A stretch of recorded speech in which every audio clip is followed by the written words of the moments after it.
Daniela, we have seen dozens of family, friends, and co-workers of Marcelo Garcia show up here to pay their respects to the fallen firefighter. And you can see behind me here, this parking lot at the funeral home is packed. And they're here from some of his loved ones that will hopefully be sharing memories of him as well. But he will be officially laid to rest at a public funeral service tomorrow. And that will take place at the Cold Cathedral of the Sacred Heart. And that will happen at 9 a.m. Now, drivers tomorrow, they are encouraged to have their headlights on to pay a tribute to Garcia. So we're hoping to see a large turnout for that as well. Reporting live, Corley, KPRC 2 News. Corley, thank you.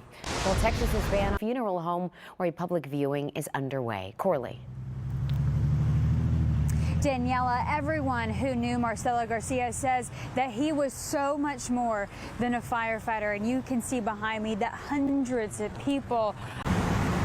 Now, there will be a public funeral service tomorrow starting at 9 a.m. and that will be at the Co-Cathedral of the Sacred Heart. Now, tomorrow there is a special way that the community and the city is asking people to honor Garcia, and that's by turning on your headlights when you're driving. So they're hoping that people will participate in that tribute. We have everything you need to know about the funeral service at click2houston.com. Reporting live, Corley, KPRC 2 News. Corley, thank you. Well, the woman. This park is now a place where this bench is left in her memory as her family waits for justice. Her former husband, Sergio, said these 3 little stars on the corners of their page, and all these little stars represent that to me and her love for those. What would you say to her? In the park, you'll also find this sign that has a QR code that brings up a link to information about the We Remember Memorial Project. There you will find stories about some of the homicide victims and resources to help them. There is a $50,000 reward being offered for information that can lead to an arrest in Liz Barraza's case. Coming up tonight at 6, we'll hear from a sergeant who has been on this case from the very beginning and why he says there's still information coming in that is keeping this case from going cold. In Tomball, Corley, KPRC 2 News. This memorial bench is right next to a tree where loved ones can come and honor Liz Barraza and her legacy. But it's also a reminder that this murder investigation is still unsolved. I spoke to the sergeant who has been on this case from the very beginning, and he says he is making sure that it never goes cold. 25th made it 6 years, so actually The biggest clue was this surveillance video showing someone get out of a black Nissan Frontier truck, shoot Liz, then take off. If you zoom in, you can tell the shooter appears to be wearing a disguise with a wig, long jacket, and tall boots. I was watching that video that morning at that neighbor's home. I was like, I'm going to have this solved today. $100,000 worth of security improvements are being added to this parking lot at the restaurant depot. To prevent large parking lot takeovers, the property is now adding barriers to close off its entrances. They're also adding speed bumps throughout the parking lot to make it less enjoyable for those participating in the illegal car meetups. It's like 11 p.m. and it's going all the way till, for a couple hours, and it's not. Finally had some relief. Did you hear any noise Thursday night, last night? So, and I think they saw these barricades and they got just.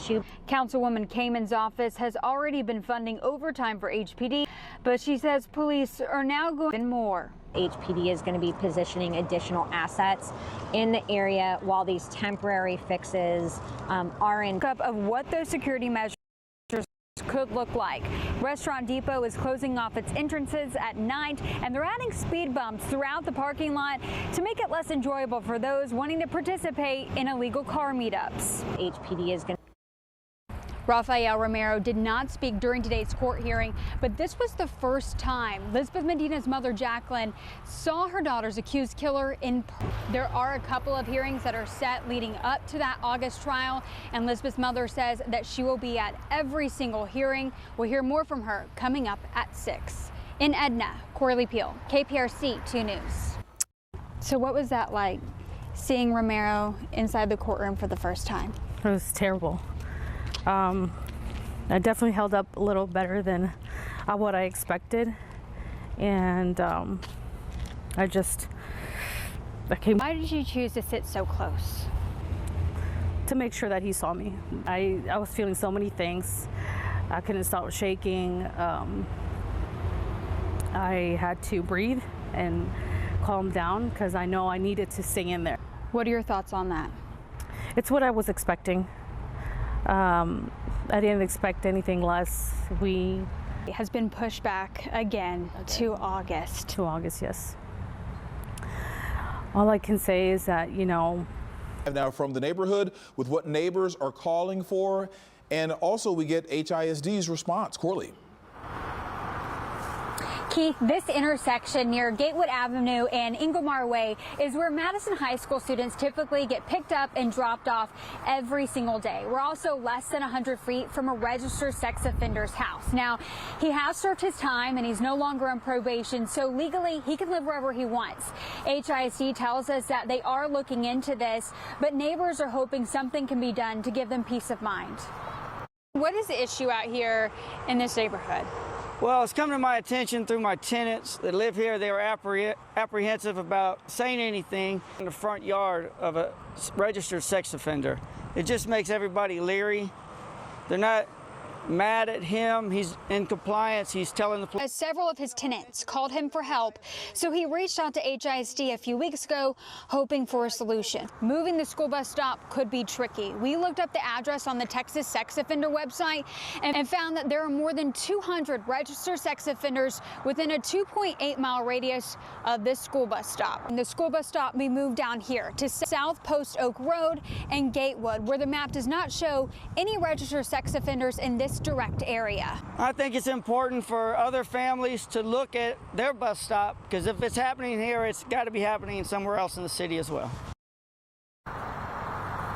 And HISD says when they determine a school bus stop, safety and convenience is their top priority. They also encourage anyone with safety concerns to reach out to their school bus driver, HISD, or even HPD. And they also encourage them to talk to the school bus drivers and have them, the drivers as well, be vigilant to see if they see anything suspicious, to contact authorities as well. Now, coming up tonight at 6, the property owner shows us how he was able to find that registered sex offender.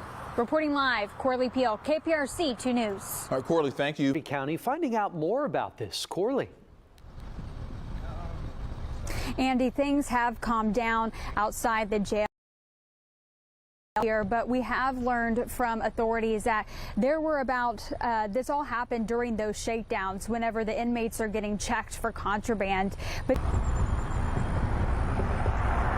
And the sheriff's office says some of the inmates were being checked by medical professionals because they were exposed to that gas, but they said no one faced any serious injuries during the takeover attempt today. Now, we have had a lot of people reaching out to our Click to Houston help desk with questions if anything with this takeover attempt had to do with the operation, the ICE operation that happened in Colony Ridge earlier this week, where more than 100 undocumented migrants were taken into custody. The sheriff tells me no, they don't believe so. At this time, they only have 2 inmates who were arrested that day that are inside the jail here in Liberty County. They said that the other people who were arrested during that operation, they're being held somewhere else. I also asked him if any of this had to do with the MS-13 gang, if anybody was affiliated with that gang that started this takeover attempt today, and they tell me that this is all still under investigation. It's unclear at this time, but we, of course, are working to find out more. We will keep you updated. Reporting live from Liberty County, Corley Peel,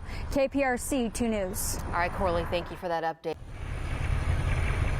The sheriff's office says at least 5 inmates will be facing additional charges for trying to take over the jail here earlier this afternoon.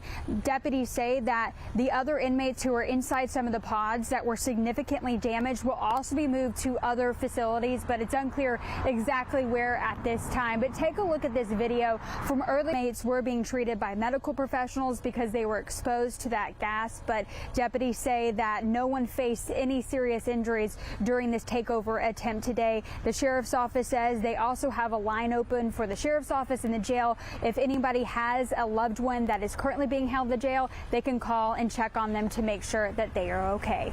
Again, this is all still under investigation, but we, of course, will keep you updated. Reporting live from Liberty County, Corley Peel, KPRC 2 News. Corley, thank you. KPRC 2 told you about the jail disturbance. Joining us this evening, I'm Corley Peel. Keith and Daniela are out on assignment. We'll catch up with them shortly, but first, breaking news near Pasadena Memorial High School, where 2 students were shot during an after-school fight. The fight... Howdy, y'all.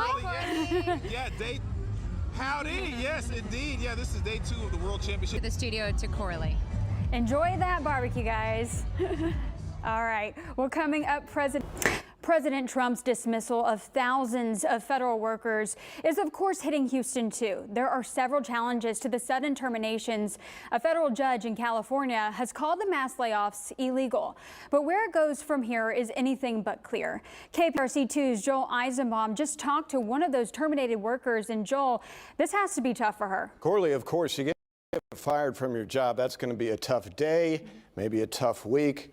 Head back out to the cook-off at the Houston Rodeo, where Anthony Yanez, our chief meteorologist, is there now. Hey, Anthony, you've been having a lot of fun out there. It's been an absolute blast. And you got for some people, I know Post Malone was just here for that Christmas game performing with Beyonce. He'll be back for the rodeo. He'll be back. Entertainment Tonight is on TV next. Thank you for joining us. Increase in cases. Corley. Andy, there are 22 more measles cases since Tuesday, and health officials are saying these cases are mainly in the western part of the state, and they're working to get vaccines out aggressively across the region. Now, well, the Houston Health Department says it's investigating 2 possible measles cases. It's unclear how old the patients are or how they were possibly infected. They say those possible cases are not linked to the ones that were reported in January. In Austin, health officials reported 1 measles case involving an unvaccinated infant who is believed to have contracted the measles while traveling overseas. In most of the measles cases, health officials are saying patients have not been vaccinated. They want to remind people that the vaccine is effective and long-lasting. Corley Peel, KPRC 2 News. Certainly a story that we will continue to stay on top of. Corley, thank you. That boy, now in his 50s, traveled from Utah to face Carlson here inside the Montgomery County Courthouse during his trial, along with 4 other victims who testified. All they want is not to hurt another kid ever again. Unfortunately, I believe that there are other victims of Albert Carlson out there. And prosecutors say Carlson plans to appeal his case. They're asking if there are other victims out there to come forward, contact the Montgomery County District Attorney's Office or the Sheriff's Office so they can start handling those cases as well. Coming up at 6, why Carlson never had to register as a sex offender following that arrest in Utah in the 1980s. Reporting live from Conroe, Corley Peel, KPRC 2 News. Okay, Corley, thank you for the update there in Montgomery County. Breaking right now, leader in the case, she's joining us live outside the Montgomery County Courthouse in Conroe with what led to the guilty verdict. Corley. Lisa, it only took the jury 30 minutes to find that Albert Carlson was guilty. Prosecutors say that he preyed on neighborhood boys in Splendora, and he also committed a similar crime in Utah just decades prior. 5 victims testified against Carlson, saying that he abused them between the ages of 10 to 17 years old. And their testimony is what the chief prosecutor is saying helped paint the picture that Carlson had a pattern of being a predator, according to the jury. How did Albert Carlson approach these victims? He would find families who were in need, families who were down on their luck, in impoverished situations. It would slowly become a closer relationship with the children to make his home more inviting and more enticing to the children, because he had the fun things. He had the dirt bikes, the 4-wheelers, the gaming consoles that the kids didn't have at home. And so he would use that to bring the kids from their home into his house. And then that's when he would start crossing the physical barriers as well. He was a member of the Church of Latter-day Saints. How did he use religion to take advantage of the children? Tell them that he was their mentor, and that if he was going to be their mentor, that he had to form a closer bond with them. But he would reassure them that in his mind it was okay, because that was the bond that religion intended men to have. Investigators learned Carlson was arrested for a similar crime in Utah in the 1980s. He was charged in that case of sodomy with a child. He fled the United States afterwards and did not resurface for another 11 years. And at that point, when he came back, he was convicted on a lesser charge of lewdness with a child. That boy, now in his 50s, traveled from Utah to face Carlson here. Prosecutors believe there could be more victims out there. Carlson was found guilty of sexually abusing young boys between the ages of 10 to 17 years old. Prosecutors say Carlson plans to appeal. They are asking if there are any more victims out there to come forward. Contact the Montgomery County District Attorney's Office or Sheriff's Office. In Conroe, Corley Peel, KPRC 2 News. This neighborhood is where Angela Mitchell's body was found inside her trunk. This sign with her pictures. Maldonado has been found guilty of putting her body in the trunk. How she died is still a mystery, leaving her mother with unanswered questions. I don't know how she died. And when my grandchildren... And Angela Mitchell leaves behind 4 young children. Coming up at 6, what the district attorney's office says Maldonado's ex-wife testified about his violent past. Corley Peel, KPRC 2 News. During the trial, prosecutors say Maldonado's ex-wife testified that he was controlling and that he has an open case where he's accused of strangling her.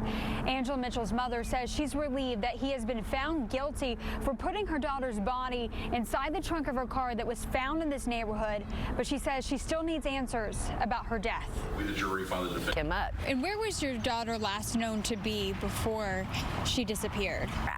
Nobody would by that 6th day what was going on. And to this day, has her death ever been ruled a murder or homicide? Undetermined.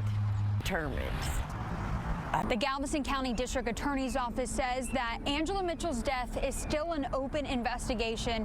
Her mother believes someone out there has to know something, and she is asking anyone with information to come forward and contact the Texas City Police Department. In Texas City, Corley Peel, KPRC 2 News. Hearing that guilty verdict was a relief. Prosecutors say Albert Carlson would prey on young boys who didn't have a lot of money and would lure them in with expensive gifts and religion. The woman says that this has left the boys with a lifetime of trauma. How did you meet Albert Carlson? Through one of the victims. How did you and your family form a relationship with him? He and my husband decided maybe he could help us out. You know, he was a abiding member of the Jesus Christ of Latter-day Saints. So, and we tried to put our faith in it, and we needed to get ahead, so he was offering to help us with a place to stay with our kids, and then it all soon changed. He would buy all the top stuff. He would buy the best PlayStations. He would buy the dirt bikes. He would buy 4-wheelers. He'd buy skateboards. Take the kids to skate shops. Take them to skate clubs, and just anything that they wanted to do. But it was mainly for the boys. The girls didn't have the opportunity to do that. And he would tell them. Did you ever notice anything suspicious about Albert Carlson's behavior while y'all were living with him? You know, he had his little private Bible studies in his bedroom for the boys. I always thought it was weird how he didn't ever let our daughter join in on it. How did you find out what was happening? Eventually, one of them had brought up a story and was telling us about on the route how he had woke up and had Mr. Carlson messing with him, and then another family member had a similar story, and then a real close family member, the day that I called the police, I found out that it had happened to him for 6 years, right behind the very doors we lived in. He would tell us stories when we lived there about how he had skate clubs in California and all these other states that only kids that skip school and stuff like that would go to. So there's got to be more victims out there, and they have to come forward if there is. Yeah. Because we have to put a stop to this man. The woman says the boys are relieved knowing Carlson will spend the rest of his life in prison. Unfortunately, she says some of their views on religion have now changed. Prosecutors say that Carlson plans to appeal. Corley, KPRC 2 News. Price of Latter-day Saints. She says the boys are now having doubts about their religion. We're not sharing her identity to protect the victims, but she's hoping their story will help others. Why did you choose to speak out about this? Because we're looking for more victims that he may have done this to. There's got to be many more out there because we were not the first one. And my husband decided maybe he could help us out. You know, he was a abiding member of the Jesus Christ of Latter-day Saints. We tried to put our faith in it. We needed to get ahead, so he was offering to help us with a place to stay with our kids, and then it all soon changed. Did you ever notice anything suspicious about Albert Carlson's behavior while y'all were living with him? You know, he had his little private Bible studies in his bedroom for the boys. I always thought it was weird how he didn't ever let our daughter join in on it. Another family member, similar story. And then a real close family member, the day that I called the police, I found out that it happened to him for 6 years, right behind the very doors we lived in. This was my impact statement. I said, I want you to know you deserve everything you're about to get. I just wish I could have seen how evil you really were before you hurt many children. But I'm thankful that those kids trusted in me to help them put you in jail and give them some kind of closure, that you will not be able to hurt any more children in this lifetime. And may God have pity on your soul, because I don't. Carlson was sentenced to life in prison without parole. Records show he has lived in several other states in the past, and prosecutors believe there could be other victims out there. They're asking anyone with information to come forward, contact the Montgomery County District Attorney's Office or the Sheriff's Office. Corley, KPRC 2 News. We have to take our time and do a proper assessment and to make sure that the animals are cared for while they're here. The other thing is that we're very careful about contamination, cross-contamination with our healthy animals who are here. So we're going to be testing for things like parva and all these, there's a whole host of things that we have to be careful of because we don't want our healthy animals to get sick as a result of any animal that might be here. The good news is... And the director says that the Galveston Island Humane Center will be closed for the next couple of days while they work to treat those dogs that were rescued. We've also learned from the Galveston Marshal's Office that no arrests have been made at this time. They're waiting on those results from those vet exams, but this is an ongoing animal cruelty investigation. And I know a lot of people are probably wondering how they can adopt some of these dogs and animals that were rescued. It's unclear at this time. This is still an ongoing investigation, but we, of course, will keep you updated once they are available. Reporting live from Galveston, Corley, KPRC 2 News. Corley, thank you. This rescue happened because of a vigilant witness. Authorities say someone called 911 after spotting dozens of animals inside crates on a small bus. Some of those animals now being treated here at the Galveston Island Humane Society. Since they've been here, the ones that are here, and they all ate and drank. They're very dehydrated. They're very thin. We have a couple that went immediately to a vet's office, an animal facility for extra care, and to make sure that the animals are cared for while they're here. The other thing is that we're very careful about contamination, cross-contamination with our healthy animals who are here. The Galveston City Marshal's Office says the owner did surrender the animals. No arrests have been made at this time. They say they are waiting on the vet exam results before they decide on any possible charges. Now, the Humane Society here in Galveston Island will be closed for the next couple of days as they treat those animals who were rescued. No word yet on when they will be up for adoption. In Galveston, Corley, KPRC 2 News. Of course. Fortunately, the family's dog, A-Rox, was microchipped, and that's how the Humane Society was able to track them down. They say their 21-year-old son has special needs, and A-Rox has always been by his side. They say they had not seen A-Rox in about 2 months before they had to leave their home in Thailand. It makes me mad. It's really heartbreaking. You think people that rescue animals, you know, that's in their heart, so they have good intentions. But I mean, if those were her intentions, if she wasn't able to care for them, or if she just had other motives out of, you know, just doing things out of the kindness of her heart, she should have just left all the animals where they were. The family says their other dog, Casey, is still missing. At this time, no charges have been filed in this animal cruelty case, but the investigation is ongoing. The Galveston Island Humane Society says they did find that 2 other dogs that were rescued also had microchips. We'll have more about those dogs coming up at 5. Corley Peel, KPRC 2 News. The Galveston Island Humane Society found microchips and a rabies tag on all 4 of these dogs. They're still trying to reunite 3 of these dogs with their families. But A-Rox's family tells me that they hardly recognize him in this photo because his condition was so bad. Tell me a little bit about A-Rox. Why is he so special to your family? He created a bond with my son who has special needs, so he means a lot to my son anyway. My son has speech problems, and A-Rox is one of the things that he can say, so I'm glad that now he could say his name and actually see him at the same time versus saying his name and not being able to see him. For 2 months, Kashawn Bradley says her family dog, unfortunately their dog Casey, is still missing.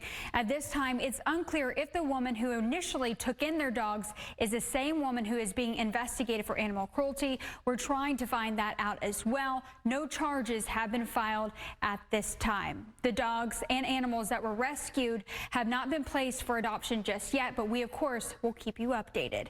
Corley Peel. The Senate came to a unanimous decision to recommend Senate Bill 990. And inside the Capitol, we heard from Jocelyn Ungare's mother and Crime Stoppers of Houston who were pleased with today's outcome. The next step is the proposed bill will go before the Senate for a vote. We have the full details about SB 990 at click2houston.com.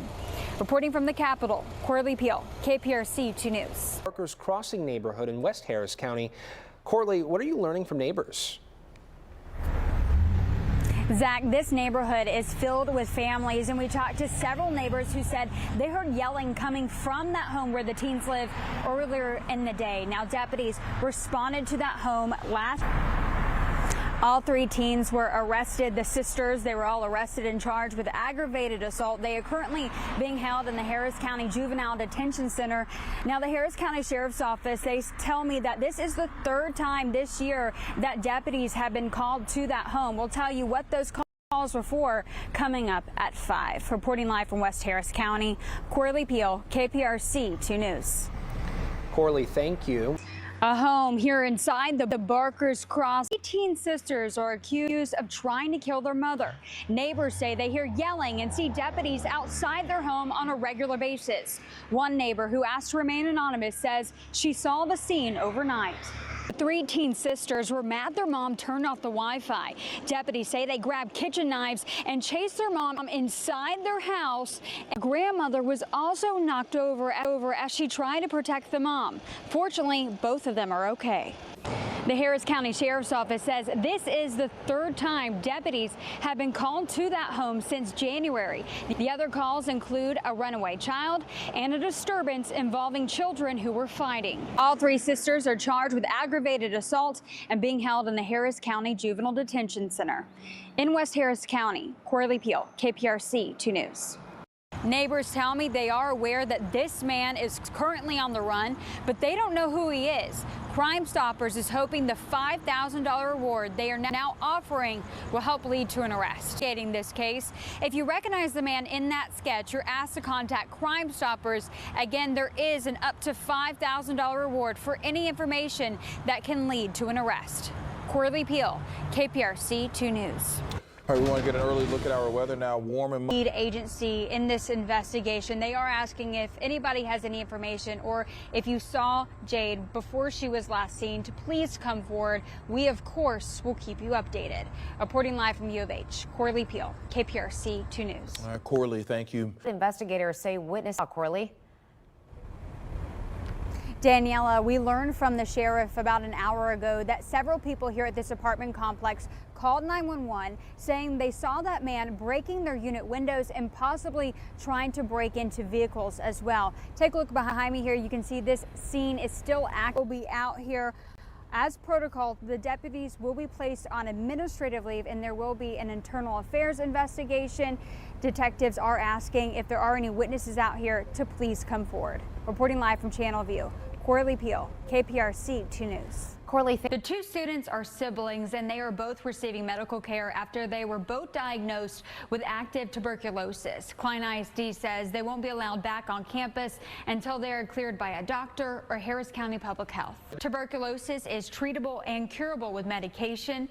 Harris County Public Health officials say they are doing contact tracing to find out if any other people have had prolonged contact with those affected students. We have more information at click2houston.com. Corley Peel, KPRC 2 News.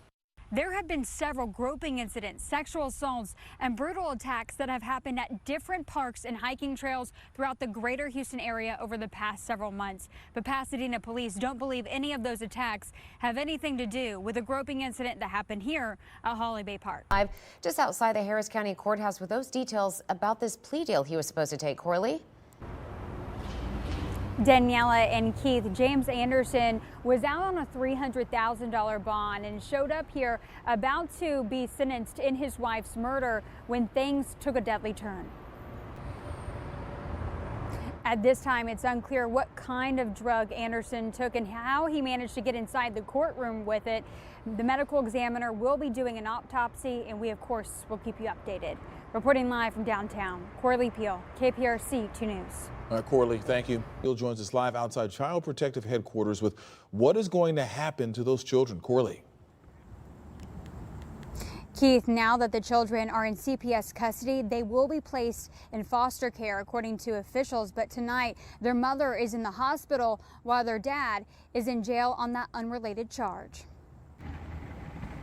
As of yesterday, investigators say Quintana was cooperating with investigators. Again, he is in the Liberty County Jail tonight, and he's expected to face a judge for that animal cruelty charge at 9 a.m. Keith. Corley, give us the status of the mother and the children tonight. Yeah, Keith, the mom and her 11-year-old daughter are still in the hospital in critical condition. Investigators say their 15-year-old and 6-year-old, they're doing okay. They were awake and alert, and investigators are hoping to speak with them to hopefully find out more about what happened. Reporting live, Corley Peel, KPRC 2 News. All right, Corley, thank you. Joins us live from Cy-Fair ISD, where investigators say some of those teens involved are students. Corley? Keith, some of those students are either current or former Cy-Fair ISD students, according to detectives. A lot of the people that live in that neighborhood say they are frustrated over this violence, especially one family who lost their car to that gunfire.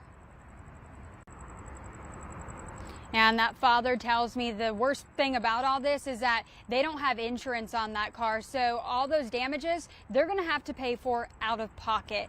Now, right now, there's no arrests that have been made in this case. Investigators are asking if you have any information to contact the Harris County Sheriff's Office. Reporting live from Cypress, Corley Peel, KPRC 2 News. All right, Corley, thank you. Of City Hall with what the mayor has to say about being the pilot city for the task force. Corley.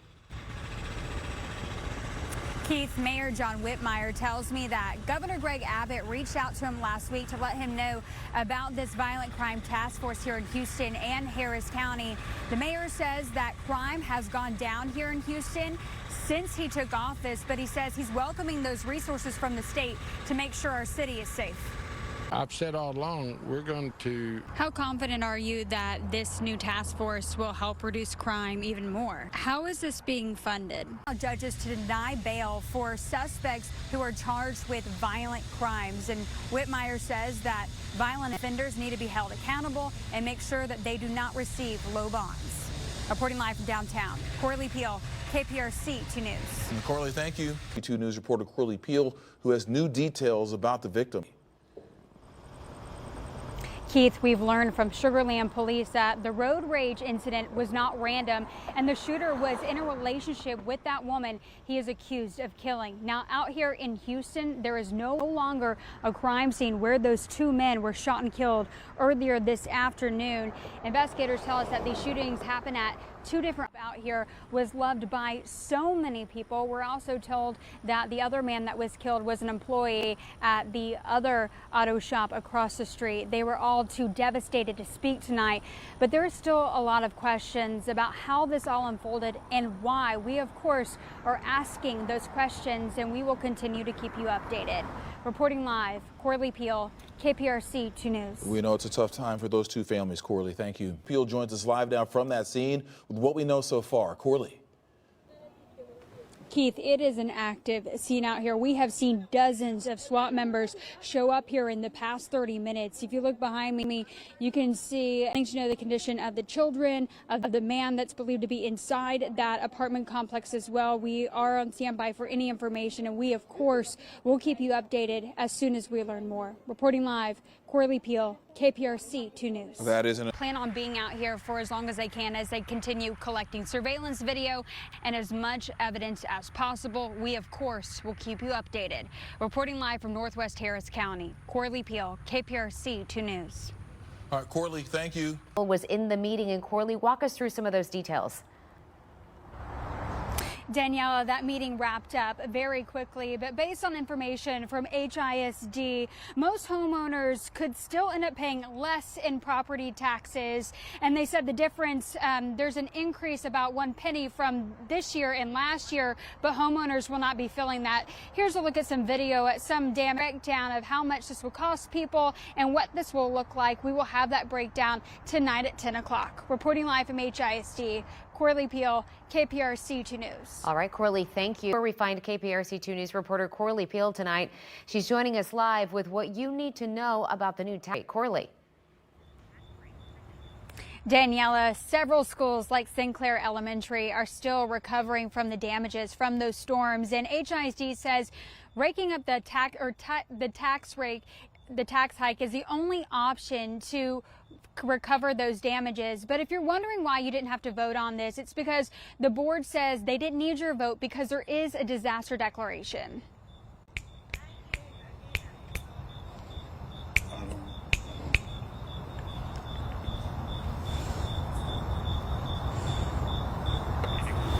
All right, Corley, thank you. It seems like we're having a little audio. Multiple people called Santa Fe police saying they found those sewing pin needles inside their kids' candy right after that homecoming parade.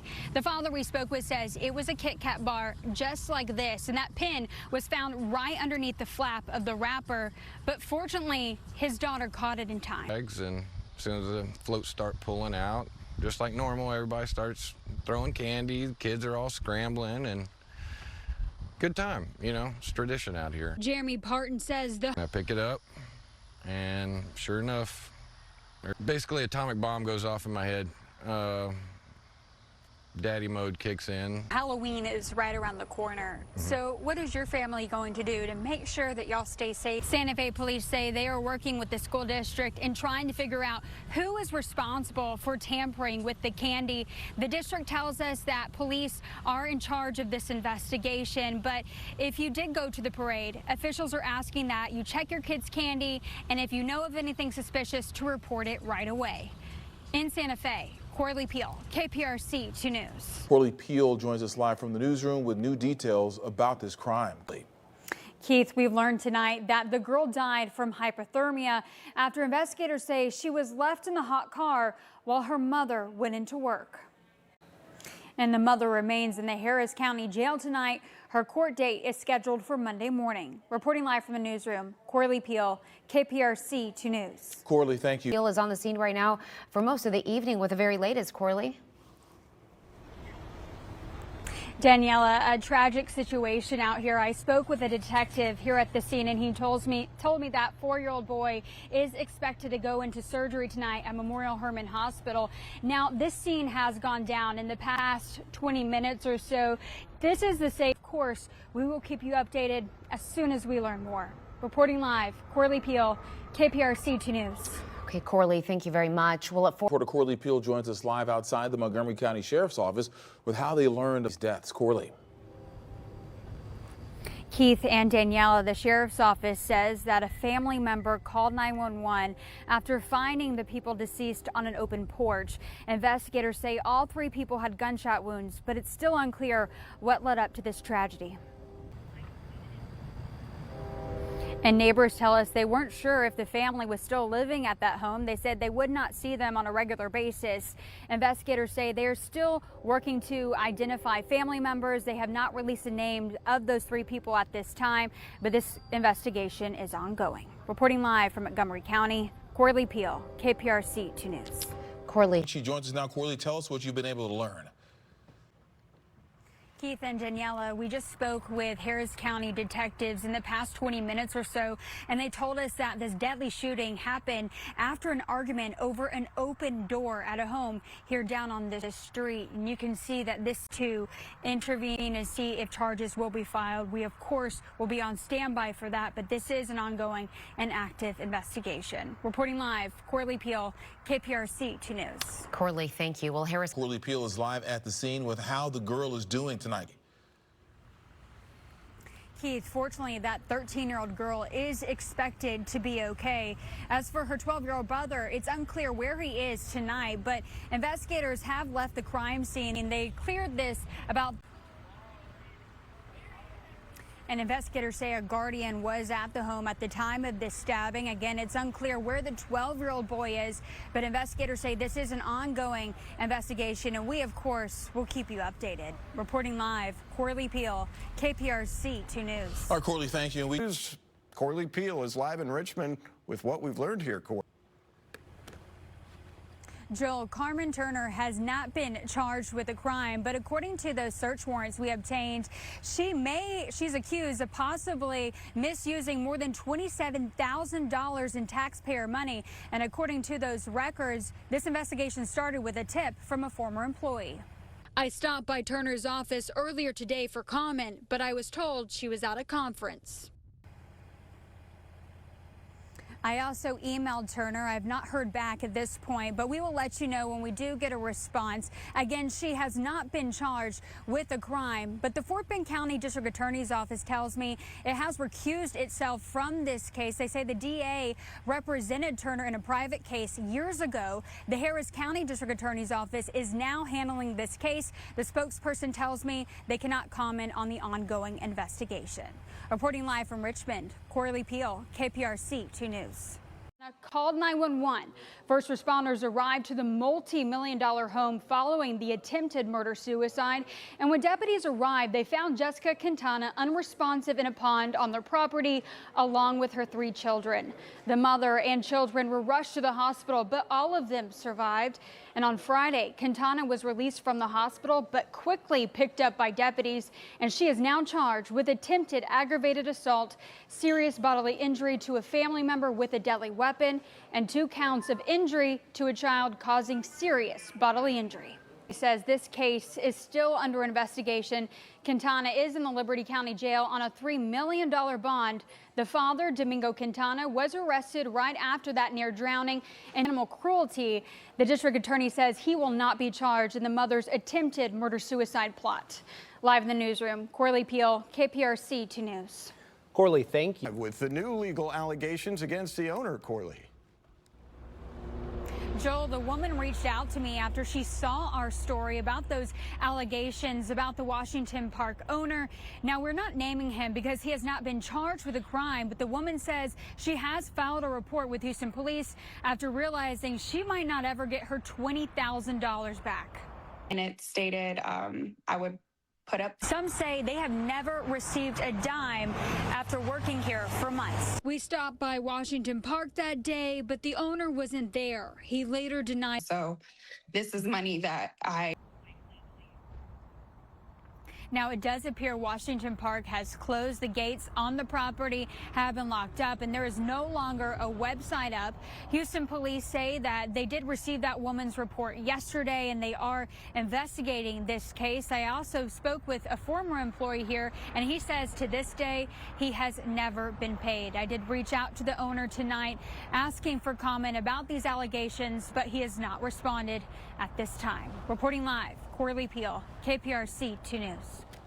Quarters with the reaction, Corley. Daniela, that man tells me that he has never seen Torres before. He didn't know about his arrest until I told him about it today. As you can imagine, he is still shaken up, so he didn't want to go on camera. But he says the suspects knocked on his door. They were wearing full-on police uniforms, had bulletproof vests and guns. The next thing he knew, he and his friends were being tied up with zip ties, and his sound equipment was stolen. And a judge says Torres has an extensive history of violence. Records show he has crimes dating back to 2014, including aggravated assault with bodily injury, possession, and possession of a gun by a convicted felon. He has currently a $450,000 bond and is being held in the Harris County Jail. Reporting live from downtown, Corley Peel, KPRC 2 News. Corley, thank you. Peel spoke with a man who was assaulted. What did he say, Corley? Daniela and Joel, this dumpster is where the man says he was attacked by that man with mace. He is okay, but he says this store, this area is where he typically feels safe. He often helps clean the pumps here at this store. He says he has seen that suspect before, but he has no idea why he would want to attack him. Hood News shared it. Good's been showing support and giving them hugs and encouragement. That speaks highly of Houston. And earlier this evening, the man who recorded that video actually stopped by here at the gas station to apologize to Jonathan. Jonathan said that did make him feel better. And over here, you can see that the man that is responsible for this attack has not been charged at this time, but this is an ongoing investigation, and we, of course, will keep you updated. Reporting live, Corley Peel, KPRC 2 News. How long did it take for them to find the man? So basically right here, as we're looking at us, if we have a suspect run from us and he was in a car. We're going to put this drone to the test. This is Alicia Alanis. She's a public information officer for the Sugar Land Police Department. She's going to go missing, and we're going to see how long it takes to find her using this thermal technology. Are you ready? I'm ready. All right. Let's do it. C2 News reporter Corley Peel is joining us now live outside the Harris County Courthouse with what we know about their charges. Corley. Daniela and Joel, all 6 teens are 17 and 18 years old. They're now charged as adults with criminal mischief, and that's a state jail felony. Neighbors tell me that the prank started on Monday night. The teens came back out to the neighborhoods last night, and that's when they were arrested. But neighbors are saying this rivalry between Memorial and Stratford is getting more dangerous each year. And some of the teens have bonded out of jail. A couple others still remain in custody tonight. Spring Branch ISD did send me a statement earlier this week with letters that were sent home to parents warning them about the dangers of this rivalry week and saying that students could face consequences. We have their full statements at click2houston.com. Some of the teens are due back in court tomorrow morning. Others return on November 10th. Reporting live, Corley Peel, KPRC 2 News. Corley, thank you. Tonight in North Harris County, where she just heard from one of the survivors. Corley?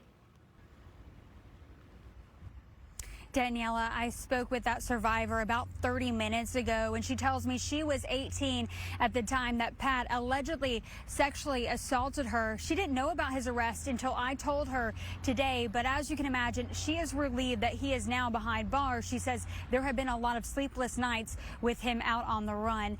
Now, detectives tell me he was arrested during a traffic stop this morning, and based on court documents, there are a lot of similarities between these 2 different attacks involving the 2 teens, and investigators believe there could be more victims out there. And Pat remains in the Harris County Jail tonight. If you have any information or if you are a victim, investigators encourage you to come forward. You can contact the Sheriff's Office or Crime Stoppers. We have all of that information on our website at click2houston.com. Reporting live, Corley Peel, KPRC 2 News. Live near the scene with what we know tonight, Corley. Keith, fortunately, the Buddhist monks that were injured are expected to be okay.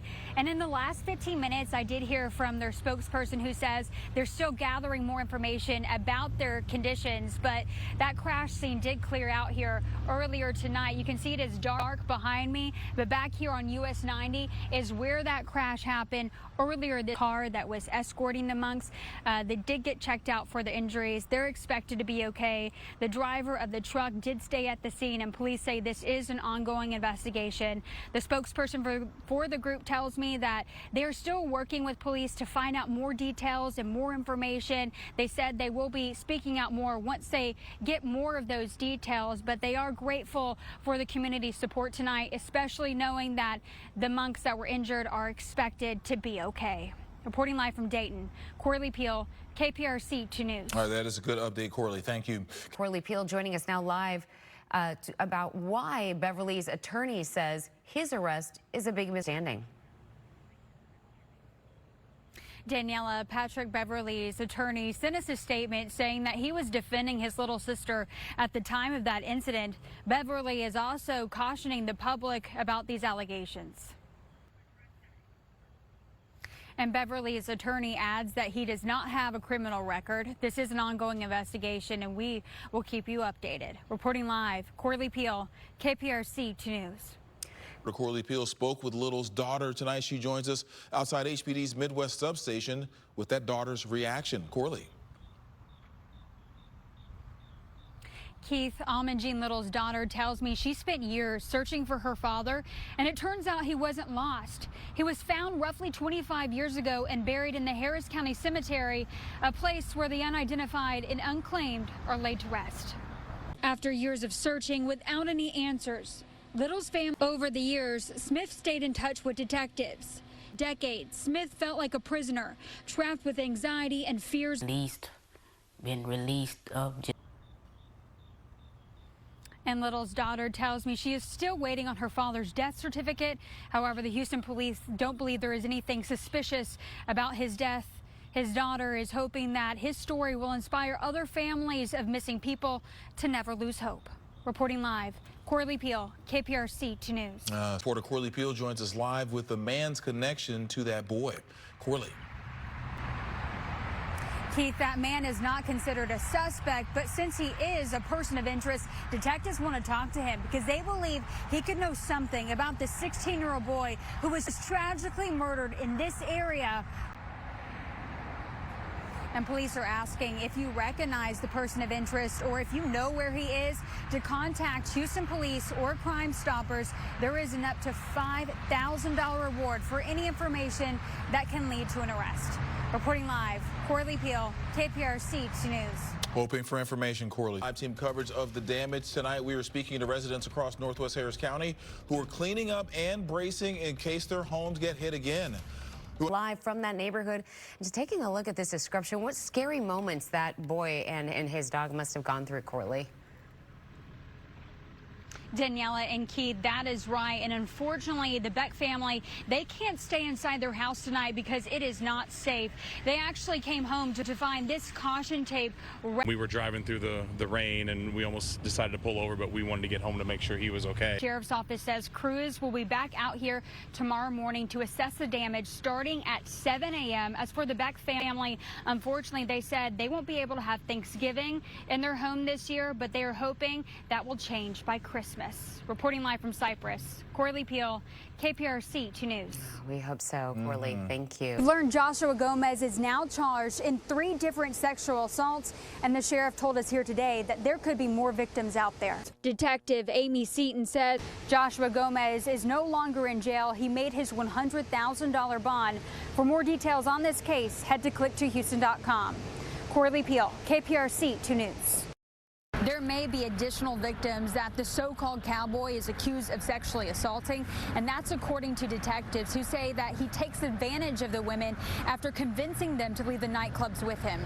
Do you recognize the man in that sketch? I've seen the face probably, but I'm not sure. How are you alerting your customers of this man, of Cowboy?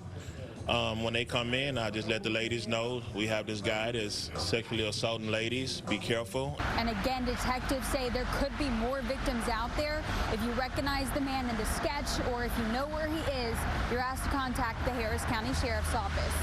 In North Harris County, Corley Peel, KPRC 2 News.